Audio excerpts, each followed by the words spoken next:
By the way, you have hair. You could probably enter a Nick from Elder Lookalike contest and win. That's the first time I've heard Nick. I get a bunch of others though. Oh yeah, even the young Ted Nugent. Yeah, I hear Jerry Cantrell, Zach Wild. Definitely. Yeah. Okay, Kaleb, you about ready to jump into this Stone Ape? Yeah, let's do it, man. Okay. Again, I have heard 8 seconds of this from a video that I edited for the Heavy Underground Crop Report. Other than that, this is my first time, so let's let it rip.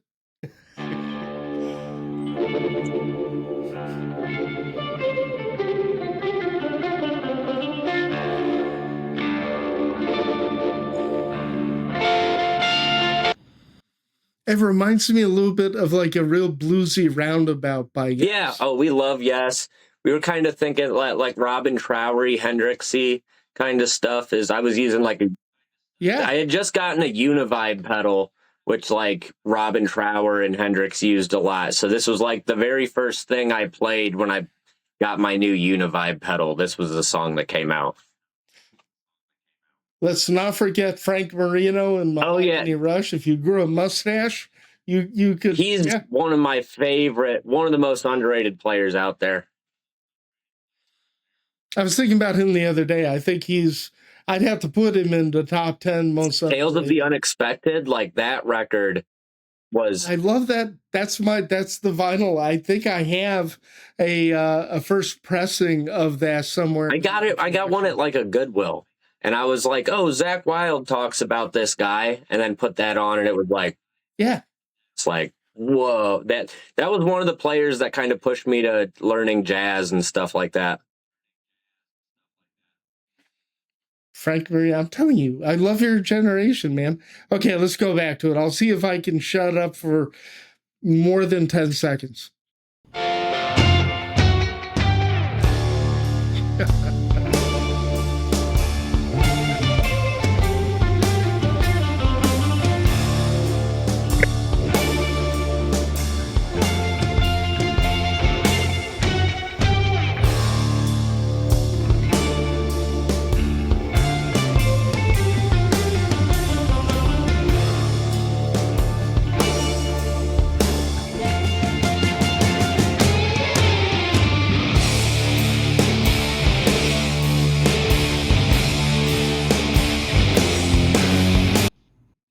So you went from Bridge of Sighs-esque Robin Trower to, I don't know what you call that. That is just, that's tasty. Just some wall of sound, fucking big old doom riffage. Yeah, absolutely excellent. Okay, I might get lost. It's going to go, there's a lot of twists and turns.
Is your guitar double tracked, or you use? Yeah. There's two, maybe 3 or 4 tracks even. I tracked a whole lot of layers of guitar on this record. Yeah, that's are you doing a wah? Yeah. Very close to like a Mick Box wah. Yep. There's a wah pedal. Maybe I'm obsessed with wah pedals, so I've got like 3 or 4 different ones that are each tuned with different sounds and stuff, and then different fuzz pedals So that was just like a layer of different fuzz pedals running into different wah pedals just to like get this big vocal kind of sound. Yeah. Outstanding, dude. This is really sucking me in, so damn you to hell for this. Man.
Are you deliberately going from an early 70s psychedelic intro, right?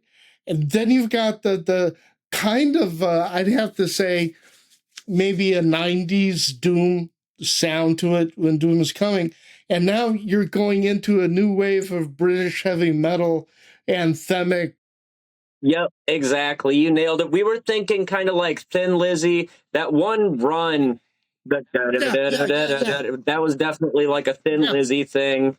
Hawkwind is one of our favorite bands, big influences. So that transition, we were like, the whole intro, we were kind of thinking a doomier version of Dead Meadow, and then let's go into like, and then we were like, let's go into like Hawkwind on steroids and have like, Jeff and I grew up, like I said, with our metal band, we were really into thrash metal a whole lot. So that big kind of anthemic chant. And we were like, let's make some like hippie thrash, for like lack of a better term here, you know?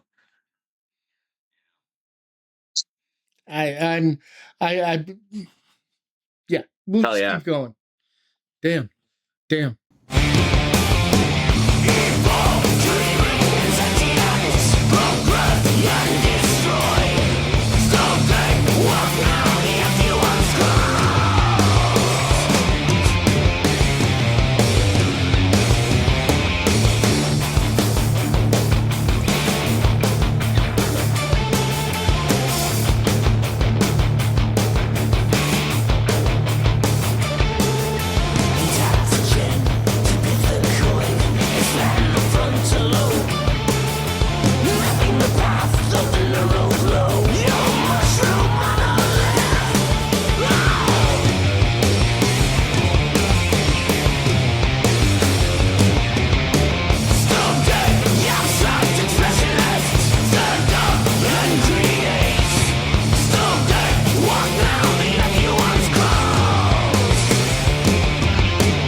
boy Deuce in there.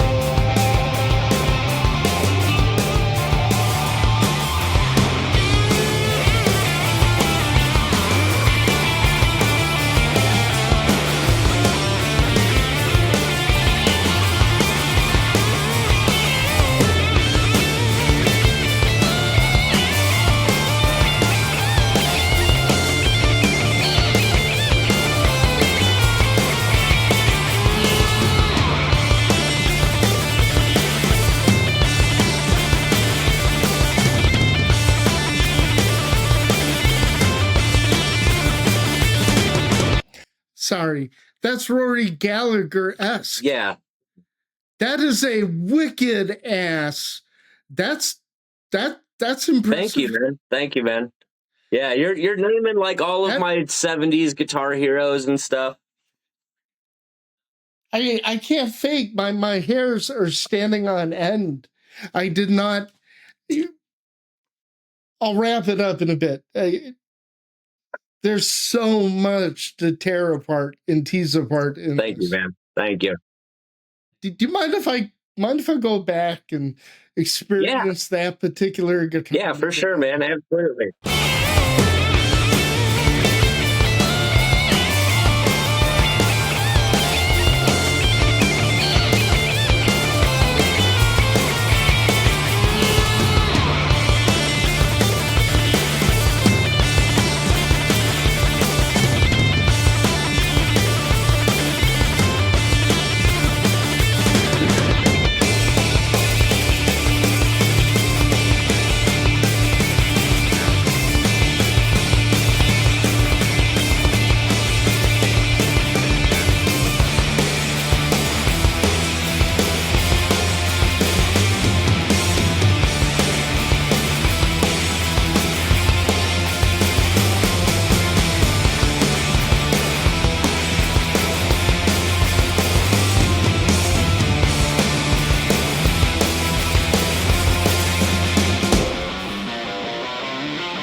Now you're just showing off.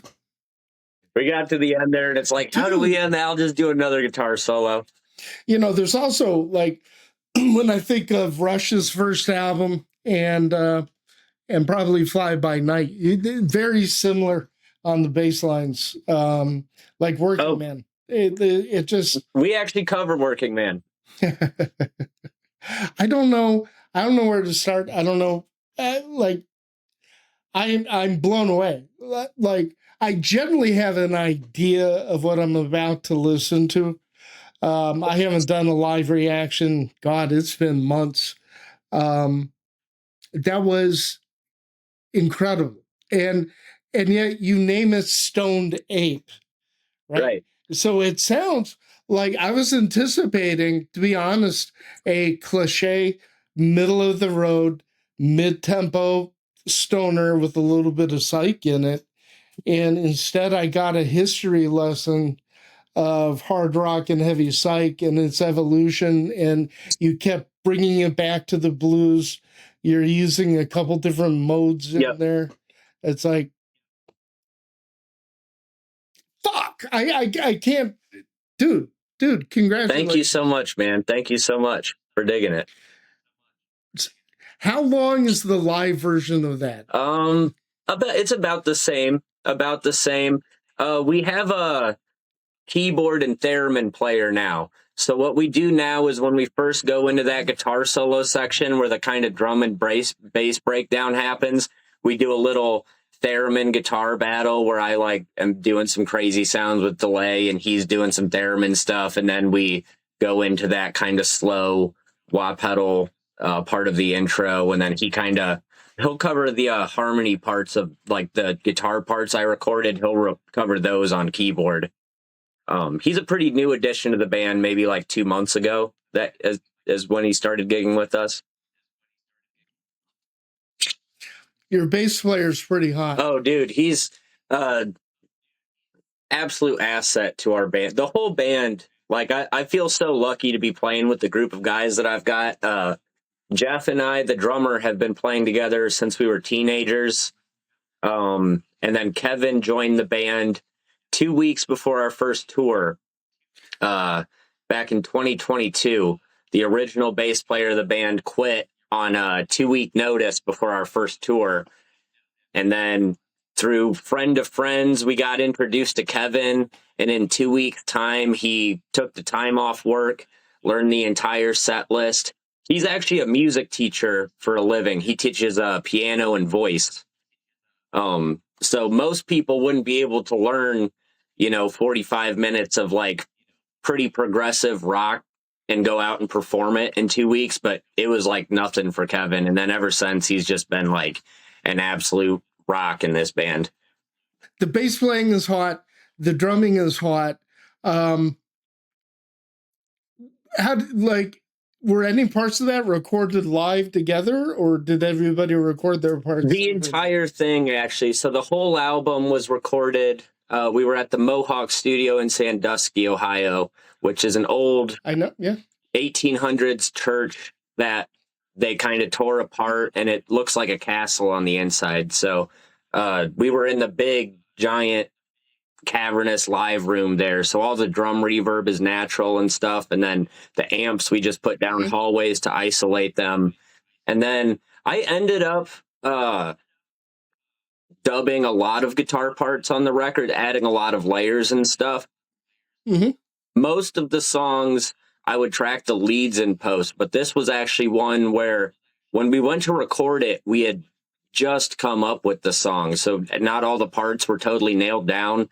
So when we were doing that live recording track, I improvised the solo that you hear. And then when we got done with it, I was like, I have no idea what I just played there, but that's what we need to keep. And then I had to go back and kind of figure out what I had laid down.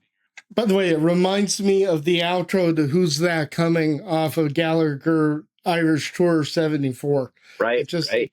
That was nuts, dude. Thanks, man. How did you get a recording contract without any material? How did that happen? Tommy just saw us live at the Maryland Doomfest, and that was, I think we were kind of on his radar because of a mutual friend, Eric Lenhoff, who's around here in Ohio, and he does a lot of, he goes to shows and he'll film every band that he sees, uploads it on his YouTube channel. So other than the one single that we did with TP Records a few years ago, that his videos are really the only recording or content of our the only way to hear our music up until the upcoming release. And I think Tommy had been sent some of our videos and was like kind of being told like, this is a upcoming band. They're doing a lot of touring and stuff, kind of coming up the old school way. Yeah, and then Tommy saw us at Maryland Doomfest, and pretty much as soon as we got off stage, he was like, so are we going to do this deal or what? And then I think we kind of ironed out the details over breakfast at the hotel the next morning. And then, yeah, we've been with the label since July of last year. And while they just kind of waited for us to finish the album and stuff like that. I don't hear stories like this often. That's like the old days. You know, the guy seeing the band with the cigar going, I don't understand it, but this is hot. That's like... Okay, hyperbolic. Go ahead. It was a goal of ours to kind of do it the old school way. We didn't want to record our first album and just kind of put it up on streaming and just release it out to nobody and build it over time. Like, we felt really confident in the material on the album, and we were like, just, I don't know, maybe it's ego, but we just knew that it deserved some sort of better release or something like that. We wanted it done proper. So we just went on the road because, like, back in 2022, we just realized, like, you can just go on tour. Like, if you book it and you just figure out how to book a tour, you can just go on them, you know? And so Right. We just decided to build it that way. And really what that came out of is, in Toledo, there's not a big stoner rock scene, like, really at all. There's not much of that kind of, or like classic hard rock for that matter. It's really just kind of a hardcore town or kind of a jam band kind of town. And we're somewhere in the middle, weirdly, between us. So we never could really get booked after the pandemic. Everything was kind of, it was so tight up booked around here, and we couldn't really get any shows in our own kind of hometown area. So we were like, if we got to travel to play a show, that's what we're going to do. And if we're driving 4 hours to play this show, we might as well book another show on the way there. And then let's make a weekend out of it, book another one after that. And that's kind of how we started touring. And then we were like, we were able to consistently tour for about 3 years before we got signed. And the shows have never sucked, you know? I mean, like any independent rock band, there's, you know, if you're in Indianapolis on a Monday night, it's not going to be too hot. But I mean, we were able to just link with the right people to where, you know, we've been touring pretty, you know, mildly successfully for the last few years until the deal happened. And now we're getting a proper release, and, you know, we're really proud of where we're at right now.